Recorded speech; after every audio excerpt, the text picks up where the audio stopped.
উচ্চতর উচ্চ আদালত নির্দেশিত চতুর্থ বেতন পর্ষদের সুপারিশ মোতাবেক ১৯৯৬ সালের ১ জানুয়ারি কর্মরত ১,৬৪৭ জন জুট মিল কর্মী সংকুলের ন্যায্য বকেয়া মিটিয়ে দেওয়ার দাবিকে পূর্ব ঘোষণা মোতাবেক মঙ্গলবার মহাকরণ অভিযান করল জুট মিল শ্রমিক কর্মচারী ও পেনশনার্সরা।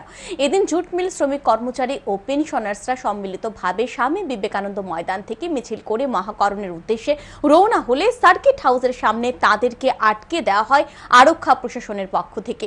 পরবর্তী সময় সেখান থেকে ৫ সদস্যের এক প্রতিনিধি দল মহাকরণে গিয়ে রাজ্যের অর্থ দপ্তরের সচিবের নিকট ডেপুটেশন প্রদান করে। প্রতিনিধি দলের নেতৃত্বে ছিলেন ত্রিপুরা চটকল শ্রমিক ইউনিয়নের সম্পাদক ধনমণি সিং। তিনি জানান, জুট মিল শ্রমিক কর্মচারী ও পেনশনার্সরা সম্মিলিতভাবে মহাকরণ অভিযানে সামিল হয়েছে।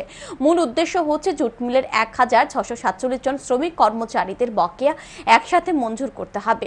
সুপ্রিম কোর্টের রায় অনুযায়ী বকেয়া টাকা মিটিয়ে দিতে হবে বলেও দাবি জানান তিনি। ১৬৪৭ জন শ্রমিক কর্মচারীর যে টাকা ২৫০ কোটি টাকা একত্রে একযোগে আমাদেরকে বরাদ্দ করতে হবে এবং সুপ্রিম কোর্টের রায় অনুসারে আমাদের যে টাকা দেওয়ার কথা সেই অনুসারে আমাদের টাকাটা আমাদেরকে পাইয়ে দিতে হবে।